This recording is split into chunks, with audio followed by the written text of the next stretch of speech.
And we're back. Woo! Episode 3 is live and direct. I am your hostess with the mostest, Matt Musselwhite. This is my other hostess, co-hostess with the mostest, He just Bryan calls me Kern. that. He calls me that because I have cupcake hips. You're my little ho-ho, baby. Little Twinkie. Normally we Didn't mean would. to. Didn't mean to start off that way. Sorry. I'm so glad all you guys are able to join my live stream to see our Nirvana set. I'm Yeah. going to start by Second playing. most popular Nirvana set of the night. I hear. Did somebody else already do that? I think so. I think so. Oh, shit. If I'm not mistaken. So much for playing Rape Me. Right. Did he perform Rape Me? That seems really politically incorrect in this day and age. It seems really, really on that line. I feel like you're either on the line or off. I don't even think I feel comfortable saying a mosquito or a mulatto in 2020. I don't say. If I don't say comfortable saying China. China. if you didn't know, Post Malone, Dallas's own, had a awesome stream tonight doing a set of Nirvana, and I thought it was going to be cool because I'm a huge Nirvana fan. Didn't make me like Post Malone anymore. Post Malone looks like he eats farts. Post Malone. I said Post Malone. Oh, I said Post Malone. Oh, did you? All right, Post Malone looks like he eats farts. You didn't like that one? I like that one. I thought that was good. Are you ready for this one? How does one eat a fart? Are you ready for this one? Post Malone looks like Ninja from Die Antwoord and Meatloaf, both impregnated Yolandi from Die Antwoord. Fuck. It's accurate, but as a Diane Verd fan, I'm offended. Oh, I love Die Antwoord. I love Die Antwoord. That's why it's funny. It's pronounced Diane Verd. Whatever. Are you ready for number 3? Post Malone looks like he jacks off and huffs glue out of the same sock. Oh, dude, what Patton Oswald website did you go to find these jokes? I was just like, Patton Oswalt. Post Malone just has that look where I was like, I can probably dig in a little bit and get some fire off my chest. You're not supposed to make fun of one's looks. For a minute. And if you are, then He's a there should fucking be an entire phenomenal artist. subcategory for us. He's a phenomenal artist, and I'd like to think that if I told him those jokes in a roast format, he would appreciate them. Fun fact about Post Malone that I found out about 15 minutes ago. Did you know he auditioned to be in the band Crown the Empire and was told no? Yes, his guitar string broke actually during his audition. I think that's pretty funny. So he played without a top E string. That's actually a fact that's kind of been out for a minute. You just found that out? I figured if anybody knew that, it'd be you. Why would I know that if I don't listen to him? I found that out like on a meme, I'm sure, like in passing of scrolls, and I figured you're just in the know. Here's the worst. You're a goddamn fucking content creator, Matt. Aren't you supposed to know these things? Here's the worst part about it as a content creator. In 2016, I was on the entire Warped Tour. A couple friends came up to me and said, "Hey, Post Malone is here. He's visiting for the day. Do you want to go hang out with him and meet him?" And I replied, "What's a Post Malone?" What's a Post Malone? And I did not meet him. But I heard that he showed up just for that day to hang out. And he's a pretty cool guy. Yeah, So, sure is. shouts to him. Absolutely. Shouts to Dallas. What up? Shout out Dallas. Normally, I would give you a bunch of headlines from TMZ and make fun of them right now, but everyone's got couple. Corona. I have a couple. Are you ready for that? Oh, shit. Three people died from Corona. No, it's fine. We don't have to. Well, we got Kanye being a billionaire. That's a headline, right? I didn't get that from TMZ. I got that from a much better and more interesting news source, Double XL Magazine. Yeah, TMZ is like my half-hard go-to source. And when I say half-hard, it's like when you know what I mean. So, I'm half hard right now. I bet you are. So what you got? Billionaire. So Kanye's a billionaire. Yes, sir. Him and Jay-Z are technically the only ones listed as billionaires because Dre and Diddy have never been recognized as billionaires, and we don't technically know if they are or not. I'm okay with that because Yeah. Diddy's had his own shine. He ruled the late 90s. Kanye is a genius. Mhm. Kanye deserves all the monies. Yep. I've actually paid money for Kanye's albums, especially back in like 2003 when I was burning everything in sight. Actually bought College Dropout. Great album. I remember that. Incredible. Yep.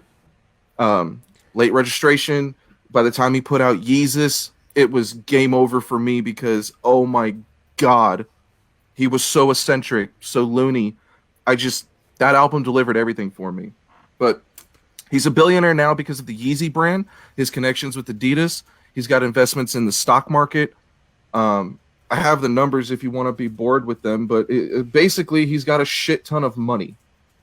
In short, 17 million in cash, 35 million in stocks, 81 million in buildings and improvement, 21 million in land. His label Good Music publishing rights said to be worth 90 million, and 100 million worth 100 million in debt that's been deducted. He did a whole record, and he's still a billionaire. He did a whole record talking about how he was in debt, and people still support him, and he's still rich. Like, it didn't even matter. That's baller. You know, Kanye is, I think, an artist that will for always be recognized as For always. For always. Por siempre. As a like, yeah, he just transcends music. He's far beyond music. He's a cultural icon. He's a legend. Fucking people call him the GOAT in terms of like hip hop. And it's just, you know, I feel like he absolutely deserves it. The whole Kanye Kim dynasty is pretty crazy, and he's also, you know, for going what he goes through and for having like that public battle that a lot of celebrities can't really hide. He wears it well, you know. He fucks up. It comes through in his music. He always course corrects in a way, and I don't think that, you know, anybody is going through this ride perfect, and Kanye's had one of the most interesting rides to watch, and I got nothing. Yeah, no, he absolutely deserves it. He came into the game with his jaw wired shut. He's dealt with his mother dying. Passed away. Yeah, man. He's dealt with depression. He's dealt with weight gain. And I'm Kanye's super fan, so this is no slight when I say it, but Kanye is the best rapper to never be labeled as lyrical. He has good lyrics. He has great subject matter. He's not going to wow you like a Big L would. It's not wordplay. Yeah, exactly.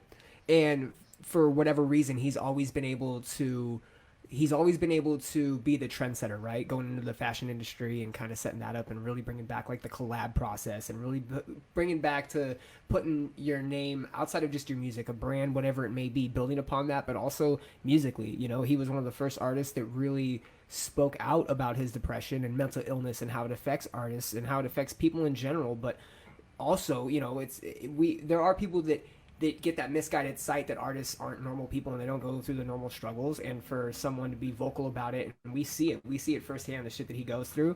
You know, he's been able to write it all back, and I feel like if anybody's deserving, it's Kanye in this day and age.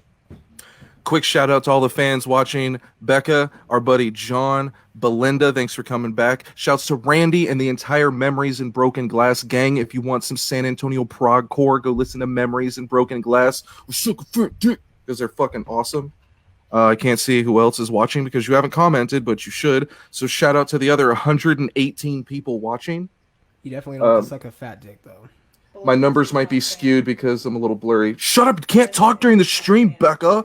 We're doing stuff. I just want to recognize Belinda as our top fan for whatever reason. She's been This is a good point. Awarded that through the algorithm. She's got the little diamond icon. So way to go, Belinda. You're moving on up in the world. When we finally get out of Wait, you're serious? She has the top fan? Yes, absolutely, 100% serious, Matt. I wouldn't be saying it if it wasn't true. Once we get out of the massive debt it's cost us to get the show up and running, we will definitely send you some stickers and some shirts. I will send you some Common Chaos stuff. Shameless plug. Hey, if you want free Common Chaos stuff, I will send it to you. That goes for anybody that's a I Hate the Scene fan, by the way. Yeah, and if you want an I Hate the Scene t-shirt, you can fucking pay for it like the rest of us. In other news, segue. Support your local artist. I want to talk about Tekashi 6ix9ine, the master of controversy. One of my favorite rappers. The master of controversy. Okay.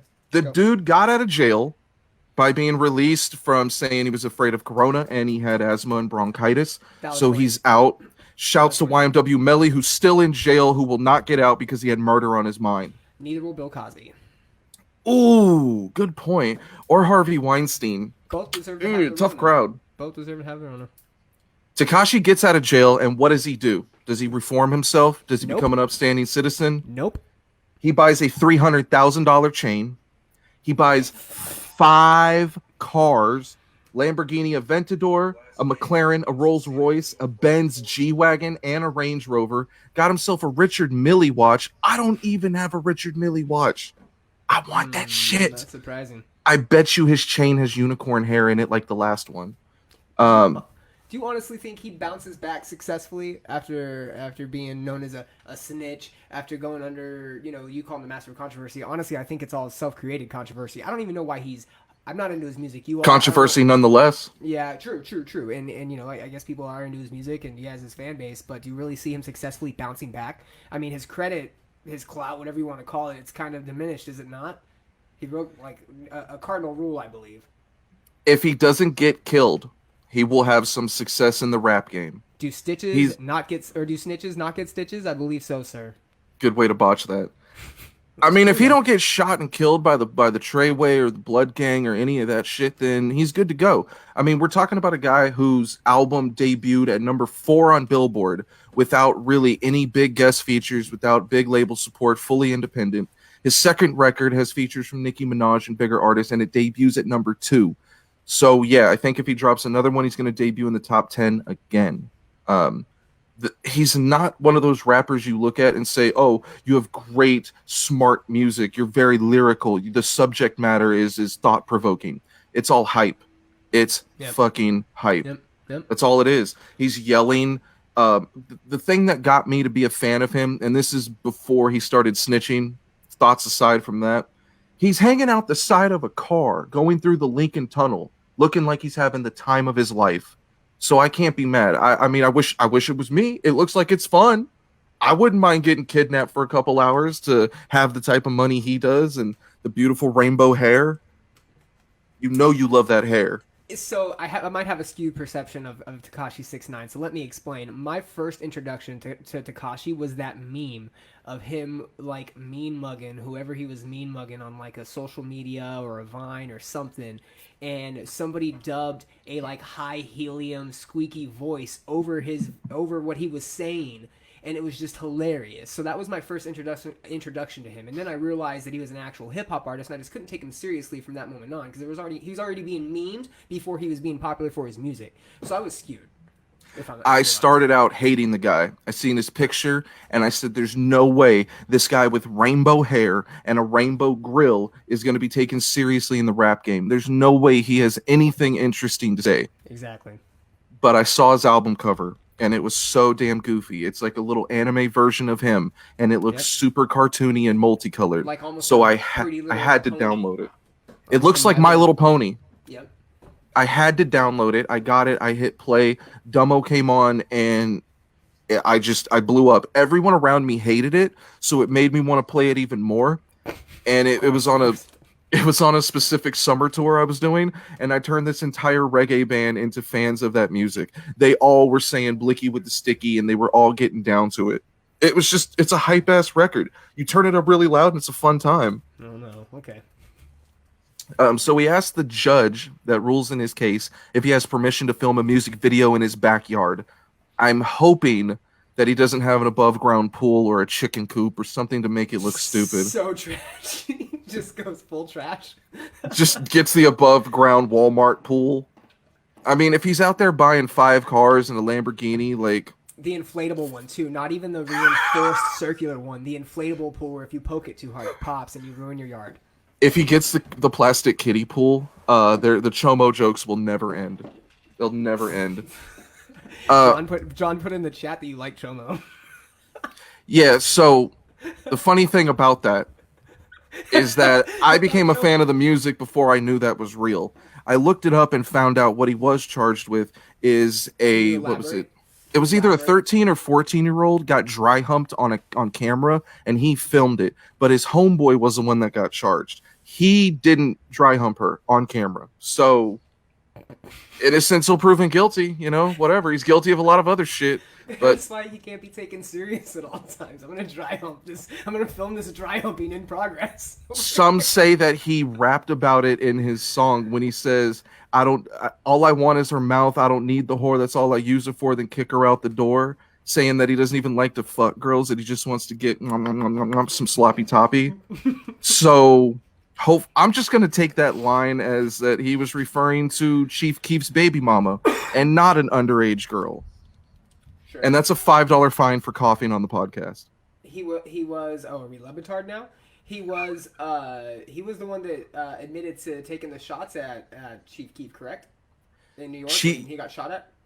Uh, I believe That was Tekashi him, was no? the one that got Yeah. shot at. Oh, Yeah, Chief Keef him. did.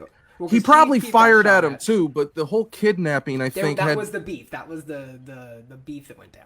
yeah, they were beefing hard. Tekashi, being the ultimate troll that he is, went to Chicago, Chief Keef's hood, and he went around passing out money. And then he went and hung out with Chief Keef's baby mama, which is the biggest slap in the face ever. Like, to hang out with her, take her dumb ass shopping, and then she goes on record and says, "I sucked his dick though, but Chief Keef had a big dick." I mean, You it do was that just so well. You do that so well. because I watched it like 40 times. It was the most ratchet shit ever, and I couldn't turn away. I love Oh it. man, I perfect. it's like watching live PD. It just makes you feel better about your life. I mean, Perfect. but I didn't get a shopping spree. We never Apparently, do. some people still think he's credible because Akon wants to work with him and make music with him. Apparently, Akon feels some sympathy for him. Akon would probably work with Post Malone for being serious.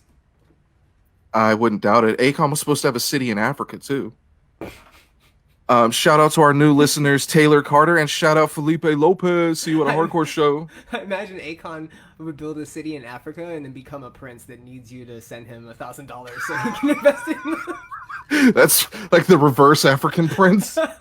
He just goes back to being the guy that has to scheme for money instead. Locked up. Dude, Akon ruled the airwaves for a good minute and then I he just bought his fucking album. disappeared. I bought his album. I was given no regrets. I'm pretty sure coulda- John was with me. Oh, Somebody I was could have with me. burned that for you. Oh, Ow. man. Yeah, I don't know what I was thinking. In other news, Eminem is 12 years sober. I just wanted to bring that up because 2 points I need to make. Go. One, I think he made his best material when he wasn't sober. And two, the Eminem that is releasing music now is an Eminem clone. That is not the same Eminem that put out the first 3 albums dating back from 1998 to 2002. Fact, look it up, proven, Illuminati confirmed. What? Why are we... How are you not going to preface me with this information before we go into I this segment? purposely did it that way. What are you talking about? Yep, it's, you know what? It's just like all those assholes saying the world is flat, and to look it up, just look it up. I'm telling you, Eminem's a clone. Look it up. Avril Lavigne's a clone. She died back in 2001. Look it up. Look it up. What are you talking about? Yep, We're look it up. I thought this wasn't supposed to be that... You're so retarded. I told you from Are the you get-go, bait- this is are you not a bait- smart podcast. Are you bait and switching me right now? What are you talking about? I mean, I'm You're- always baiting while we're on cam, but I'm not Oh switching my anything. I'm using the same God. hand. I'm gonna have to fucking look at this now. I'm gonna have to really research whether or not Eminem is a fucking clone. That's really what I'm You- gonna do for the rest of my weekend, man. You, along with our 111 listeners, are going to have to look that up. And John has a great question. What's in that cup? Well, I am drinking 1835 bourbon with Canada Dry Ginger Ale. Neither are our sponsors, so don't bother buying either one at your local Sam's Club. You mean to tell me you love Eminem regardless if it's a clone, Belinda? You love a clone? What are you doing? Did you just spit ice in your house? I did. It's just ice. Who cares if it gets on the carpet? Belinda's one of the biggest Eminem listeners that I've ever met. It was one of the things that turned me on to her early on that I thought, oh, she's not just some corporate nerd at Sam's Club. She's actually maybe one of us. And she ended up being pretty cool. We, for a while, thought she was one of the boss's daughters. And I think we spent like 2 days talking shit about her until we found out what was really up. Fun times. I'm sure. Oh, we just lost 20 listeners. I'm sure they don't care about my personal life. They definitely don't. And moving on. What else is in the news? 5 Seconds of Summer. Okay, so this is a month old, but I had to bring it up. 5 Seconds of Summer put out an album that was supposed to debut at #1. I say supposed to because due to a distribution error, 111 copies got shipped out early and sold, and so they debuted at 60-something on Billboard. When their album actually got released, they were 5,000 copies short of retaining the #1 album from The Weeknd, meaning that if they didn't have the distribution error, they would have had the #1 album in America. So, of course, every 8-year-old girl and their older brother had to tweet hashtag Billboard count the copies or whatever stupid hashtag it was. I don't know. I'm half drunk and it was a month ago. Recount. But Recount. yeah, like a Florida recount. It's just crazy to me because I'm torn between Billboard being accurate that they counted what was sold and that it being a conspiracy theory. I looked it up and they that you could pinpoint that they are technically under the same umbrella, being Interscope and Universal and whatnot, and maybe there's a tie, but they're pretty far apart. Wow, we are dropping listeners talking to 5 Seconds of Mars. 5 Seconds of Mars, yes. I don't listen to that band. 5 Seconds of Summer. They'll be our guest next week, by the way. Jared Leto's second best performance of all time. Go ahead and ask me what his first was. I thought he was in the Mars Volta. Ask me. What his best role was. What's his best performance? What's his best? What is it? The Joker, of course. He was a terrible fucking Joker. I know. He was the worst Joker. I'd rather see a dyslexic, handicapped Jack Nicholson play the Joker than ever see. I'd rather see Jack Nicholson from... What's the crappiest Jack Nicholson movie? 30 Seconds of Summer on Mars. That's it. You've Got Mail, probably. That was with Tom Hanks. Was it? God damn, I almost said About Schmidt, but that's De Niro, I think. There's a movie with Jack Nicholson where he's kind of like, it's like that. Something about Just About You or something like that. You know what? We'll give you a we'll queue you up when it's episode 4 and we can follow up on that. Lord of War was a good one. If I really had to pick his best movie, probably Requiem for a Dream. Lord of War was good with Nicolas Cage. We're talking about Jared Leto. Yeah. Man, fuck Jared Leto. And I'm not gonna forgive him for playing the worst Joker of all time when you had Heath Ledger, Bay, who is the best Joker of all time. Bay. Hello. Jared Leto does not own the CIA airport in LA. Why would there be a separate airport for the CIA? That doesn't even make sense. I just lost 30 listeners for fucking bringing that up. We are steadily dropping in the numbers. 30 less listeners for Mars. I'm 30 less listeners on Summer Mars. I'm pretty sure all my closest friends have already logged off. Fuck. As soon as they get a shout out, they log off, so I'm going to stop shouting them out. Thank God. I know you did that, and I was about to say, is this fucking protocol where we got to say people's names? What is this? I mean, we got to thank someone for supporting us. Like, dude, I've hall? paid so many people to attend this, and like, I'm $100 in the hole now because I've been paying them $5 each. So that's like 20 people, and we only have 108 people listening and watching. Pay to play. Gross. Gross. Belinda goes, not my Joker. Hashtag not my Joker. All right, can we get into some fucking album drops? What are we doing? Album reviews. Which album do you want to review first, sir? So, I mean, there's several that got released today, so I'm going to go through the ones that piqued my interest. Do you want to run down all the new ones that came out that we're going to talk about, and then we can just go which are the ones we liked most? Or I don't want to run them down. I want it to be a surprise. I want people to keep tuning in. I want this 108 listeners to go up to 172. Cool. I'm just going to go through the list, and here's what I put down. We got new Dance Gavin Dance, new The Used, new That's Am exactly what I Abomination, didn't want to do. New Picturesque, new Josh Travis, Wiz Khalifa, In Heart's Wake. It goes on and on and on and on. If I had to pick my ones that I'm really digging, obviously Dance Gavin Dance, their 9th studio album that got released. The Used, you and me are both into The Used right now. You said it's the first time you've listened to him since what? Lies for the Liars, correct? I mistakenly I thought that the last album was Lies for the Liars. I looked it up and there's like 5 albums in between, so I have not been checking for them. I just remember you talking about a song that said the word cunt back in high school, and I thought they were cool. They went like, I mean, I've always been a big Used fan. Shout out to The Used, and so I might be biased. They're an all-timer for me, right? They're on my all-star list. It's a fresh take. And I said this with the Silverstein album that got released earlier this year as well. It's nice to hear like that mid-2000s post-hardcore, not necessarily screamo, but post-hardcore melodic hardcore sound come back and it not be like generic. They're not trying to change their sound. They're doing what they did 10, 15 years ago, and they're just adding the complexities to it, I guess. But it's just a fresh album. I love it. And that's the new Am Abomination, the new Used, and the new Dance Gavin Dance are my top 3. I do want to give a special a caveat shout out to Call It Tragedy. So they're an independent band, and I'm more like, hey, if you're signed to a label, Call It Tragedy. They're an independent band. I believe they're out of Ohio. And basically they're doing everything themselves right now, which is obviously they're only going to get so far without having like a distribution behind them, right? But I wanted to give them a shout out because they just released an album today and it's fucking ridiculously mixed. It sounds really really good for them doing everything themselves. It's only their second release. It's a full like 12-track album. It's called the name of the band again. Call It Tragedy. Check them out. I enjoyed that one. That's like my sleeper album for the week.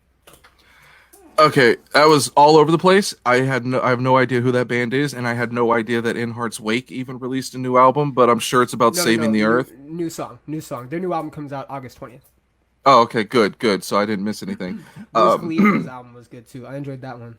I did not like Wiz Khalifa's album, and I'll tell you why.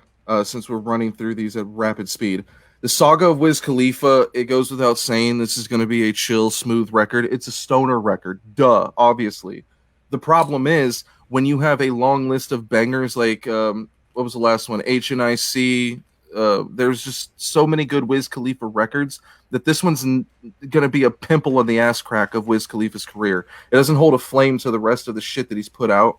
It's got a few guest features. You got your Quavo, your Taylor Gang guys. Nothing stood out except for the one song called Still Wiz, and that's only because it rips off Still Dre. The record just doesn't hold up. K-Camp is featured on it, which people forgot about him since 2015, so it's kind of cool that that's back. You didn't like the Meg Thee Stallion feature? No, it was really short and it meant nothing. I like Megan Thee Stallion. Well, right. I didn't like that record. See, I don't, and I'm a Wiz Khalifa fan. I don't think it was meant to be like anything groundbreaking. I think it was meant just to be like a, from what I understand, the writing process. It's an EP. It only took 3 months for him to really put it out. Chances are it's like a quarantine thing, right? He probably was just looking to get something under his belt. He probably had a couple songs written or a bunch of tracks that he's been working on. I think that it wasn't meant to really shatter anything. I think it was just meant to be a good release. I enjoyed it. We listened to it to work today, obviously, because there's no customers really. So we were able to kind of bump it, and I enjoyed it. It is short. I didn't realize it was going to be an EP. I thought it was going to be an album, and to see it was only, 7 tracks? Yeah, it's definitely an EP. If you're dropping an album to just drop an album, then you got to bring up DaBaby. DaBaby in 13 months has dropped 3 albums. Count it, 1, 2, 3. Obviously trying to capitalize on the success of Bop. I need some shit with some Bop in it. Big song, even bigger music video. This record that he put out, Blame It on Baby, doesn't hold a flame to any of that shit. The songs are incredibly short. It's the same style beats, the same style rhymes. It's the same DaBaby, but I can't stop nodding my head to it. You can put it on, you can jam to it in the car for about 5 minutes, but I'm telling you right now, in about 3 days, you're going to be over it. And I have not forgiven him for that line about turning shit into chocolate pudding. It's in the very first song on the record. It's stupid. I don't like it. The Used. I can see you're triggered. The Used. You told me The Used had a new album. I didn't know about it, so I looked it up. It's called Heartwork. I really dug it. Heartwork, this album is the emo kid who's grown fond of mainstream rock. It's the proper progression this band should be taking. You can tell that most of these songs, if not like 50% of the record, should be submitted to radio. I enjoyed it. I dare you to listen to this record and not tap your feet. It's got those catchy hooks. Bert's energy it comes across perfectly on this record. You can tell he's active, he's upbeat. It's almost as if he hasn't aged. I mean, aside from like toning down the screaming and like the overall edginess, it's a good fucking record. I didn't think I was going to listen to all of it. I thought I was going to listen to 2 songs, tell you it was blah, but I really enjoyed it. I'd put it at number 3 out of my top records for the week. Number 2 on my top records of what? On the Used. I want because I was going to kind of add on to that. What I think it is about the Used, if I may. Oh, are we not? No, we're not doing that. You may. Okay. With the thing with the Used is they Bert does have a certain energy about him, but I think they've reached the point where they've been around. Like we went to their 20-year tour this year, their 20-year anniversary tour. Thanks for inviting me. They're on a level where they are going to be that band that can just consistently put out albums, and they're going to have a ridiculous turnout. They're going to be able to headline festivals, especially when it fits that screamo, underground kind of genre. And what they do is they keep it fresh because they're still reaching out and like very deep within that community. And what I mean by that is they had Justin Stokowski from Seosin right for them while they were on tour, so he helped contribute to this album. They've also got features from Caleb Shomo, formerly of Attack, now of Beartooth. Go. Oh, I thought you were gonna say something. And Jason Allen from Let Live, now of Fever 333. So they've got guys that are still, in very like reputable bands right now. I really liked Let Live. Yeah, and they just released their like anniversary album, Let Live, and they're going to be coming back for another special edition album. I don't know if anybody knew that, but that is definitely breaking news. Let Live is coming back. They did a Reddit, Ask Me Anything. You guys should check it out. Your number 2. My number 2 for the week is going to be Inner Shikari. I didn't expect this to be number 2 because I've kind of grown up out of that scene. But Inner Shikari, just like The Used, there's not many bands from that 2007, or in the Used case even earlier, that are still around to this day, that still have mainstream success. This Inner Shikari record debuted at number 2 in the UK. Of course, they're going to be bigger over there than they are here. The main thing that I took away from this record is that all the hooks are almost new wave inspired. It's like an 80s band went in a time machine to the year 2020 and had access to the peak top studio from 2020 and took their style and threw it in there, and that's what came out. You're not going to get the screaming like you had from Take to the Skies. This is not that kind of record. You're not going to get that mothership sound. They haven't been that band for quite some time, if I may. No, something that's but there's been screaming on past releases. True. And past singles. They've had like really aggressive past singles, right? Like almost the standout tracks on a couple of their albums have been their screaming and heavier tracks, and everything else has kind of taken that 80s pop synth, almost like they are from, where are they from? Great Britain, right? Or the UK? Yeah, they're from Hertfordshire, UK. Yeah, so they're in, they do have that kind of electro metal sound that is real popular over there, and they fuse it really well. But I'll be honest, I wasn't feeling the album. I haven't been on them at their last couple releases outside of the singles, the more aggressive stuff. So this is one that we disagree on. Yeah, no, I'm not about it. I mean, not that I'm not about it. I love Enter Shikari and I respect him for sure, but I haven't been into him, and I listened to the first half of this album, and honestly, I was bored. I was finding myself being distracted by how out of sync, like out of just. It hits different beats at different times, and it kind of throws you out. They also have a song called Crossing the Rubicon. It made me think of, oh my God, I'm tripping on it now, and what's the whole point?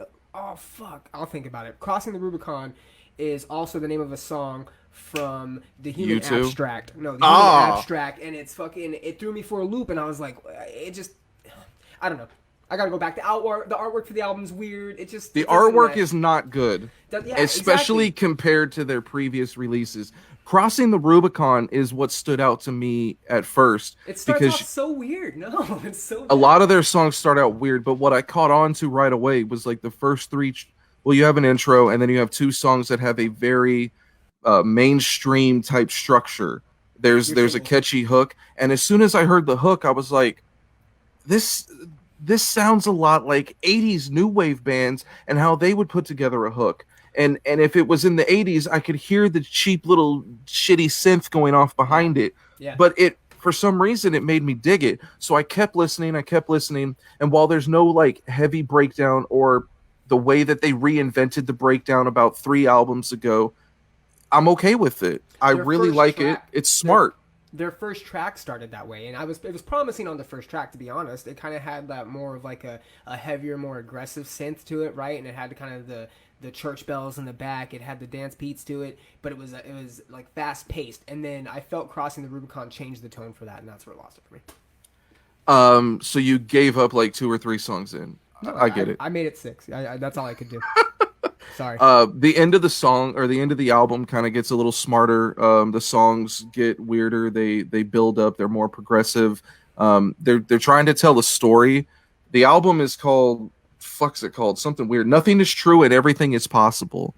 So they're trying to give you a message of hope, which I think we kind of need that right now. So that works with me. Another release that I was kind of looking forward to, a band that I'm really fucking familiar with, Dance Gavin Dance's Afterburner record. The first thing I noticed, it's got to be track 1 or 2. You notice that the bass lines are much more apparent on this record. I dig that.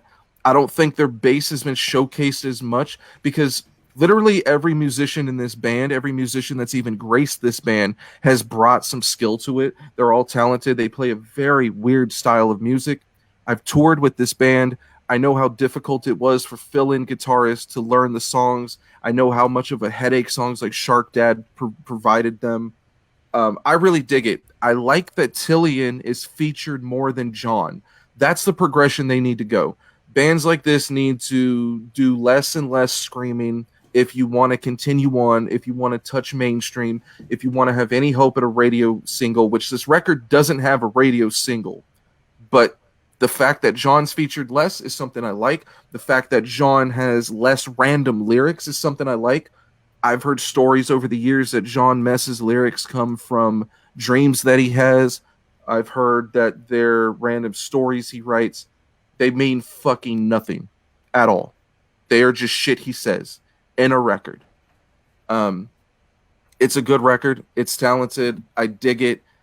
I think it's the right progression. It sounds like Tillian is singing the top of a mountain with the reverb that he has in most of the songs, and I dig that too. Tillian's vocals should be showcased. They should shine. He's, besides the guitar work, he's like the top, like one of the like best features in that band. You're giving me a face. What's the problem? So I was a part of a Reddit discussion today about the new album. It was a discussion thread, and I actually was on the side of thinking John had more highlighted parts in this album than in Arse. And okay, before we get into what the best Dance Gavin album is, I can't really pick one off the top of my head, but this reminded me of Acceptance Speech and Instant Gratification. That the first two albums with Tillian, they were kind of experimenting with. They didn't really go back to the Downtown Battle Mountain 2 sound, but they also weren't sticking with like the Happiness sound. They kind of went into this groovy funk. And this is it slower to you? Is this a slower Dance Gavin to you? It's slower, but the upbeat parts are faster, if that makes sense. Like, it goes from like a slow, groovy, you want to dance, you want to two-step with someone, you kind of want to get sexy, and then you want to like fucking just start bam, bam, like fucking going crazy. And that's, I mean, obviously that's Will Swan's guitar playing. Like, he's very energetic, very melodic, gets into like this trance-like state as he plays. And that's how the music flows and progressive. You're not getting this sporadic bipolar music. You're getting each song flows. It blends so well together, but again, you said it's a different style of music. It spawned this own swancore is what they call it, because of a bunch of bands that have spawned from Will Swan's record label, Blue Swan Records, right? They all have this fast, kind of like a Fall of Troy, Fear Before the March of Flames style with like this. It's this beautiful music. It's complex. I think this album is great. I do think John was highlighted more on it.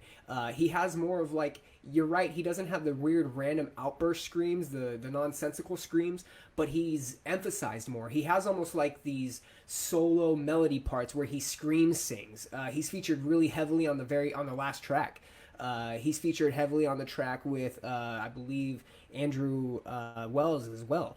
And it's another album that finishes with him screaming. And I feel like the albums that finish with John Mess screaming are the ones that are like the power punch albums. And I've only listened to it through 2 playthroughs, and so I don't know where it really fits in the lineup. But have you listened to it on acid yet? No, it's a different album. Yeah, it's a way different album on acid. Super groovy. We get Spanish Tillian, which is cool. An entire song with That's Spanish another Tillian. thing I wanted to bring up. What is it called? Cali Tamento Global. The song is about global warming, and Tillian's singing in Spanish. I reached out to him for a comment. I didn't get a word back. Little cumbia. I reached out to Will Swan for a comment, and he was unresponsive. Not that he didn't get back to me, that he was found unresponsive in a bathtub. But he just got engaged too, by the way. Congratulations, Will. Shouts to Will Swan. Big time. Shouts to Blue Swan. One of the reasons that he plays guitar so fucking strange, and the time changes, the signatures are all switched up so often, is it's basically his guitar work is his personality. If you've ever met the guy, he could be talking about one thing, and the next minute he's hitting you with random lines from a Christopher Walken movie, and there's no rhyme or reason to it. He just does it. He just goes through life. He does what he wants. He's a man of few words, unless you know him. He's a weird cat, but he plays guitar better than most of the people we've ever fucking heard in this genre. They've pretty much become what is this, the seventh, eighth album? They're like the kings of This is their post-hardcore now. This is their ninth drop. The musicality with Dance Gavin Dance is so ridiculous that every album gets an instrumental release. Yeah, I mean, and again, his style of guitar playing has legitimately spawned this kind of subgenre of the music, and it's, Blue Swan Records. Look it up; it's all over. He has his own meme page on Facebook. He's made it. Will Swan is icon, is legend, perhaps GOAT. And I think that meme page is what caused him to delete his Facebook. Either that or he blocked me because I noticed it doesn't exist anymore. Will Swan's dank memes. Yeah, they exist. I asked him how he felt about that, and he goes, dude, I have no idea what that page is or who runs it. Fun fact about Will Swan, I have a video of him eating a cheeseburger without hands, a contactless eating of a cheeseburger off the hood of a bus. Good times. It's a lot better than what I was going to say, so I'll just... One of my favorite fucking bands from 2010 released a new record, and it's part 2 of one of their albums. I Am Abomination. This was I know you're a big fan of this band. I really dug it. I need to listen to it some more. Phil has some goddamn pipes.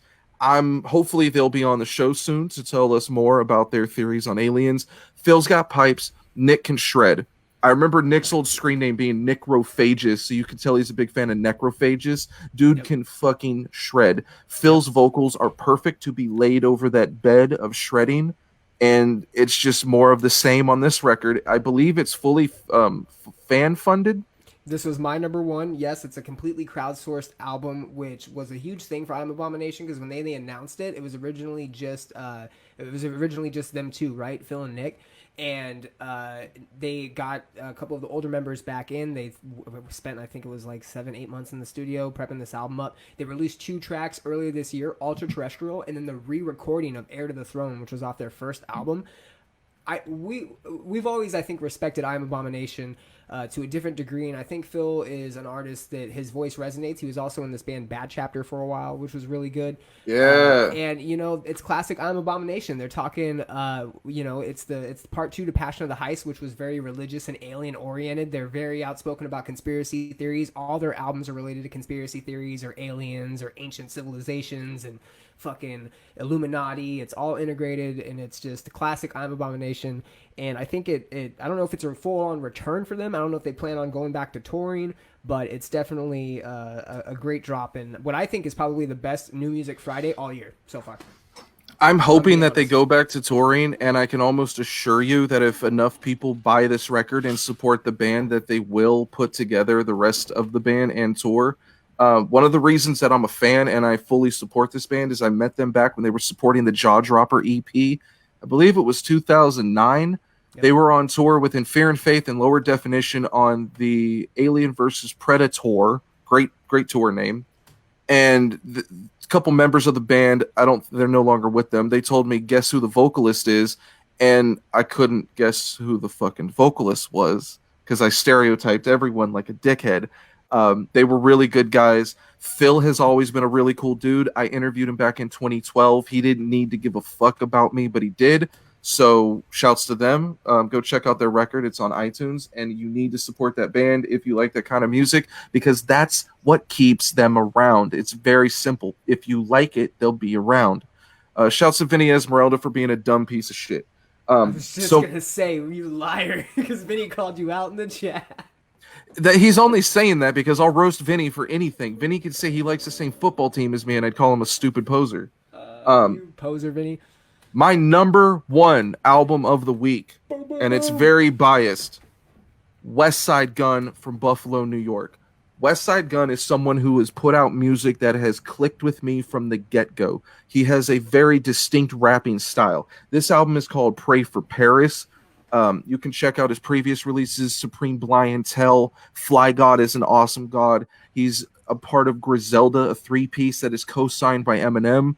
He's managed by Jay-Z, so big-ass dudes fuck with him. This record stuck with me because it's got that distinct style of classy, slow beats that, he's got production from Derringer. He fucks with Alchemist. Anyone that fucks with Alchemist, I'm going to be a fan of. He has a weird voice. He has just signature ad-libs in every fucking song. I dig it. There's a few tracks on here where it's almost as if he raps faster to prove a point, because I know there's a lot of people, usually younger cats on the internet, that complain that Griselda and especially Westside Gunn rap too slow. And that's the point. DJ Premier said it best. They don't need to speed up.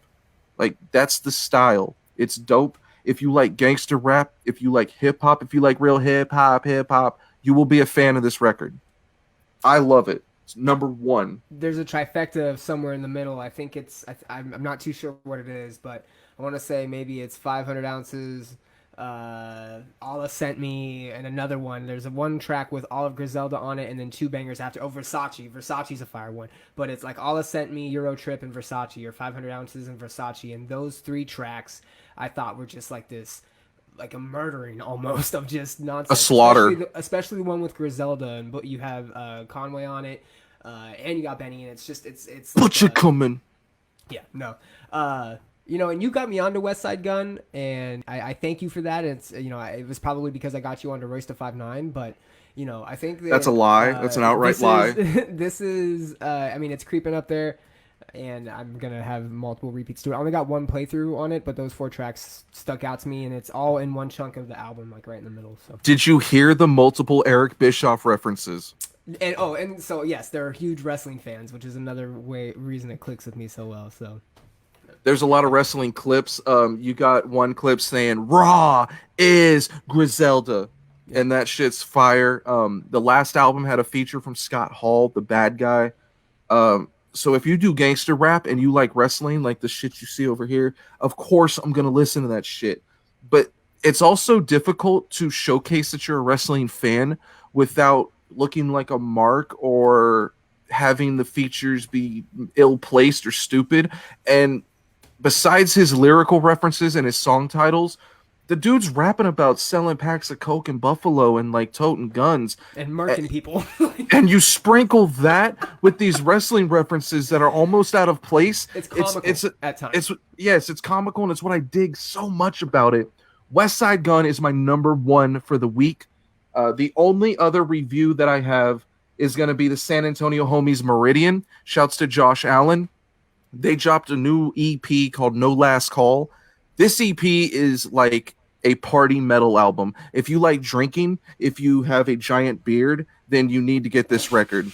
If you like Attila, but you hate Franz and you hate gimmicks, then I would say Meridian is for you, because they're packaged as a serious metal band, and they know how to structure a song.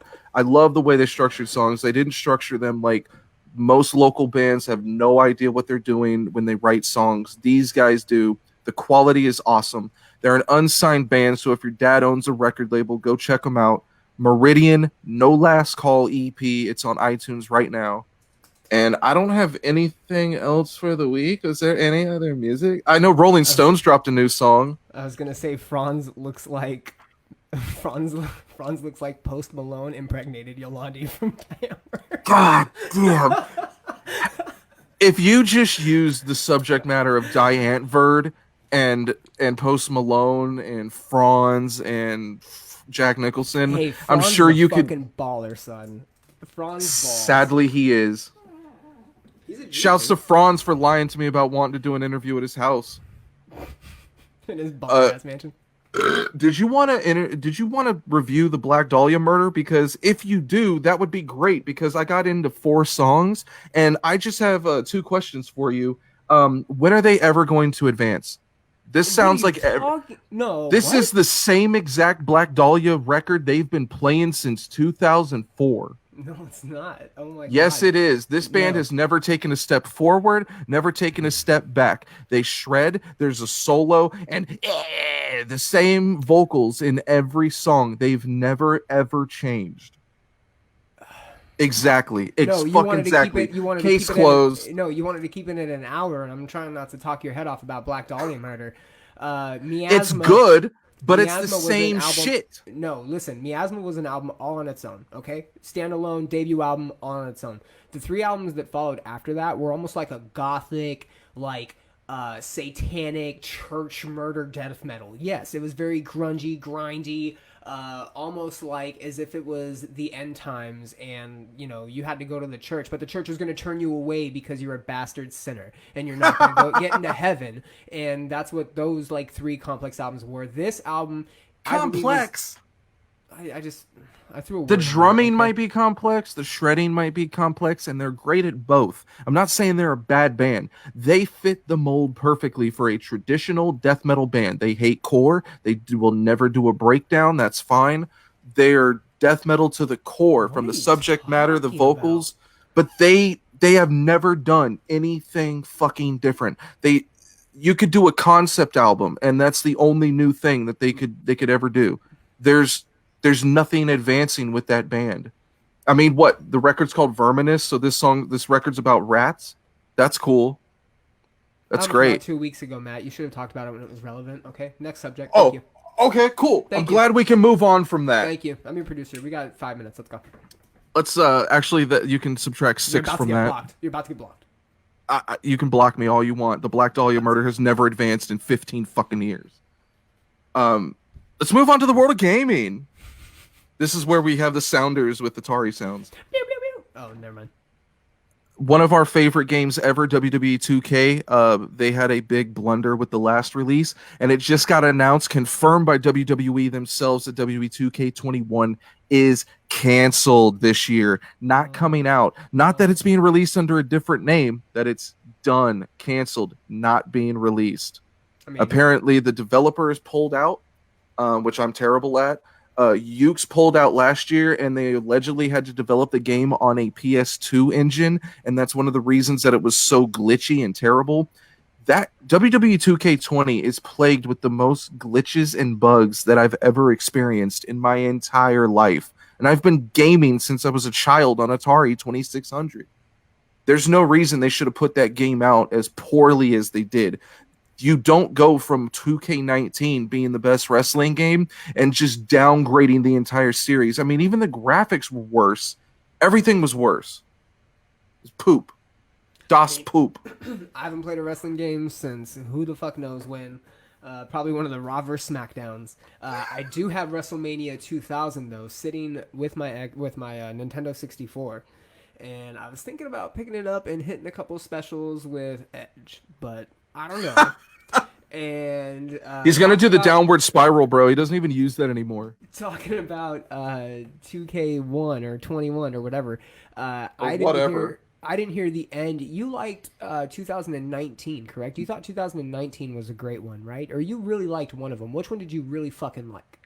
2K19 was the best wrestling game ever put out. The way you control everything, the way it's all laid out, it was the best, hands down. So you best believe I heard Matt complaining like a housewife about how horrible 2K20 was and how it almost offended him on like a spiritual level. You know, he felt like that he just found out that his Catholic priest that he's known forever touched his best friend, which almost assuredly means he touched him as well, and he's blocking it out. He's probably blocking it out with like a Mr. Sacco or some other weird wrestling move that's tucked away.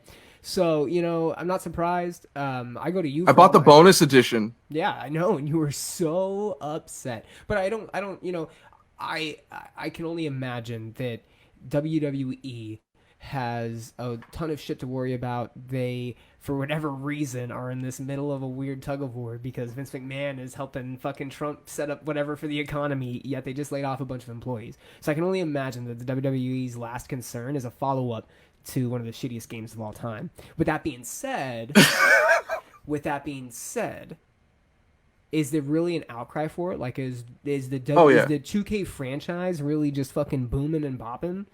God damn. I mean, there's never been an NBA 2K downgrade. 2K20 is light years above 2K19. 19 was above 18. 18 above 17. They've never done anything in the NBA franchise, or even dating back fucking 12 years ago when they did an NHL franchise. There was never a downgrade like this. God, the NHL games on the Xbox, shit, son. Oh. No, don't get me wrong. There's still some good hockey games. Like EA Sports is killing it. NHL 20 is still super fun. You can fight. The fighting engine got a little better. There's no excuse for you to build a video game on a PS2 engine. Imagine no. taking your copy of Just Bring It or Shut Your Mouth and trying to build a game for today on that engine. The collision detection is terrible. Now, granted, they came out with patches, so when I bought the game, it had been fully patched. So all my complaints are post worst errors, and it's still terrible. Yes, Raoul, I do want to go to Arctic Ape, and I do want to get frozen yogurt until I throw up, but that's completely unrelated. I'm still convinced that WCW's Backstage Assault is the worst wrestling game of all time because you couldn't wrestle in the ring. Did you play any of the ECW games? Yes, dude, and it was just the old Attitude Engine. It was the fucking. But the Attitude Engine was terrible, and the matches took like 40 minutes to complete. Yeah, it was terrible. But did you ever play fucking WCW Backstage Assault? You could only fight backstage. You couldn't fight. Wasn't there a cattle prod? Yeah, and you couldn't fight in the wrestling ring. So what's the fucking point?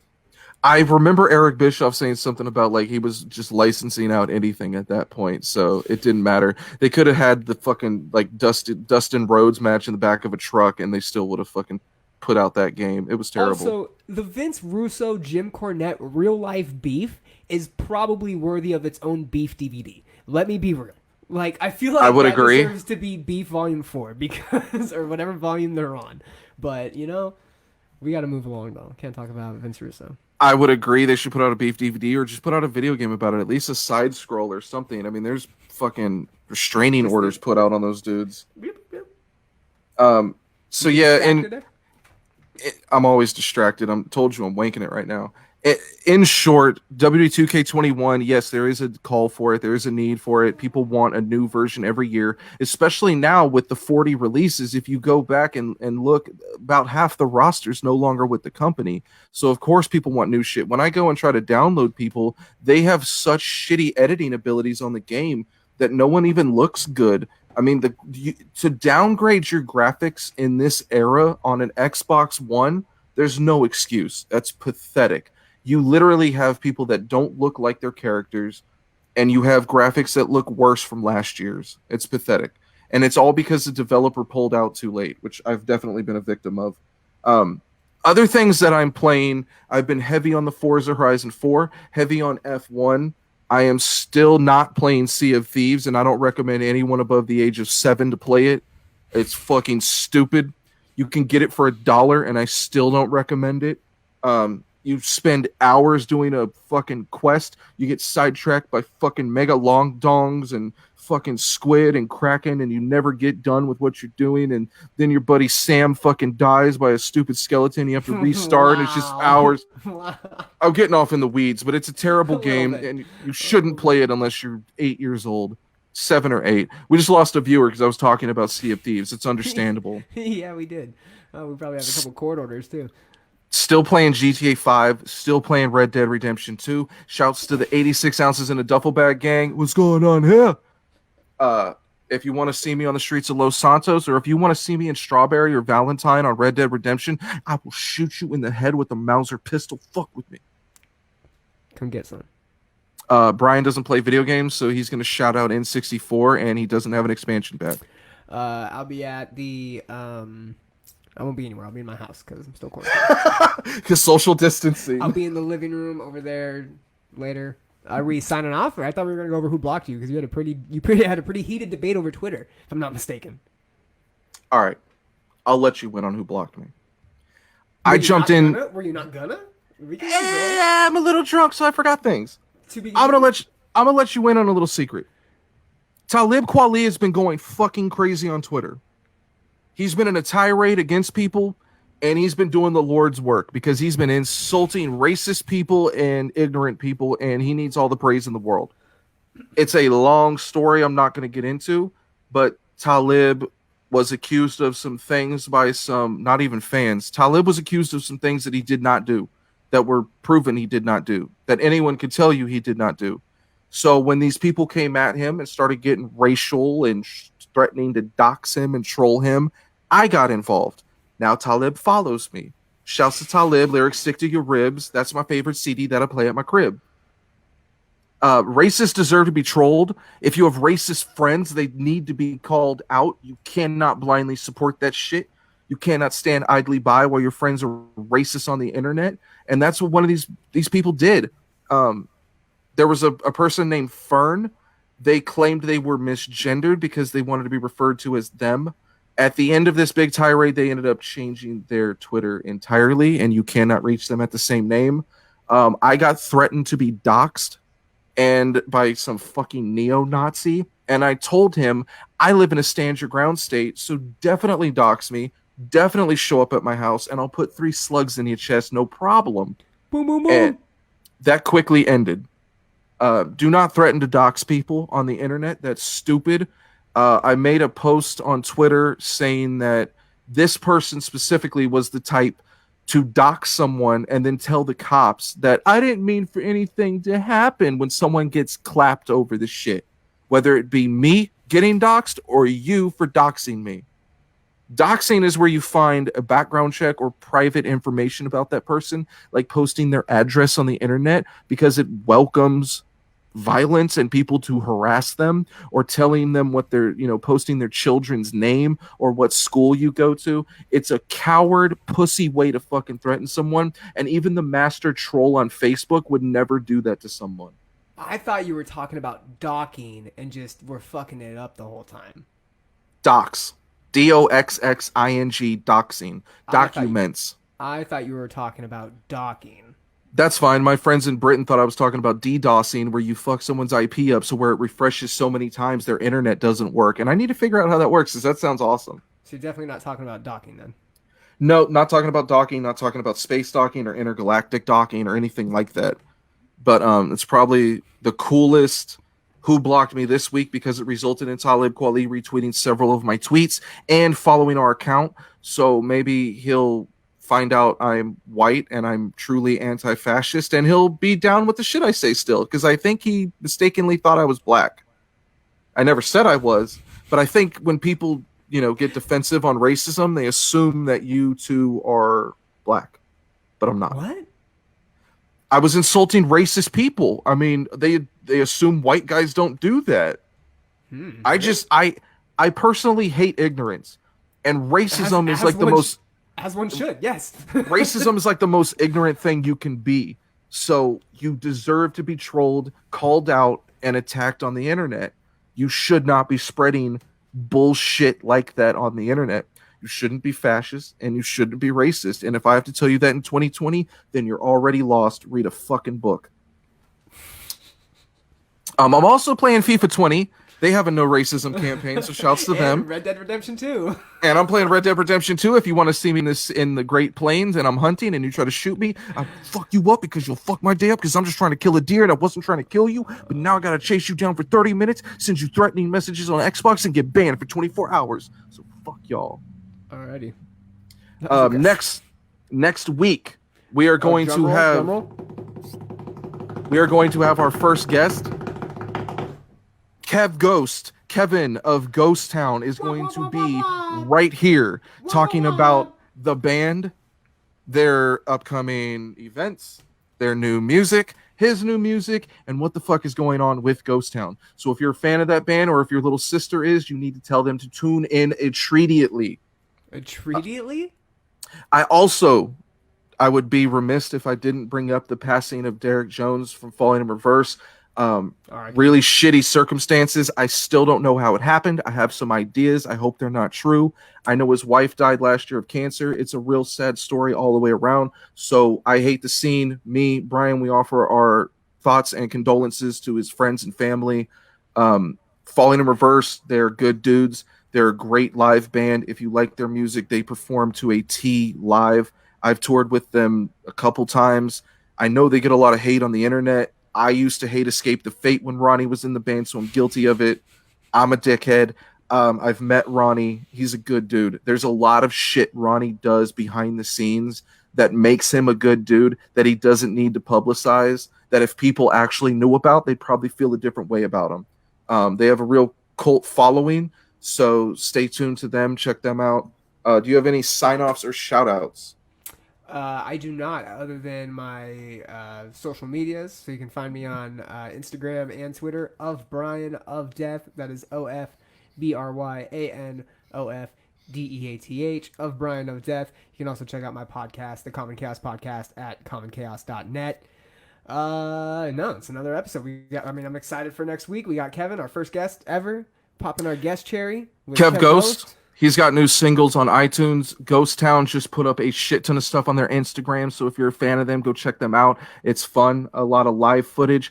R.I.P. to Fred the Godson. Unfortunately, died from coronavirus. One of the sickest lyricists out the East Coast. So shouts to him. We are also, I Hate the Scene, will have a Patreon very soon. It's not going to be an OnlyFans. I swear to God, I'm going to keep that separate. I do, in fact, have hair. A lot of people tweeted me saying they didn't know if I had hair because I always wear a hat. I have not got a haircut, and now it's all messed up. But I do indeed have hair. Shouts to Sam Calvin on that one. What's going on here? And that is all. We out? We French kissing through this thing or what? You want to French kiss the cam? We can do it. You want Right, to? Oh, you're not towards the camera though. I have to shut it off so I can come in. You ready? We're coming in. This is how we're gonna end this. I'm nervous. I'm so scared. I can't make it. Yeah, fuck it. I'm over it.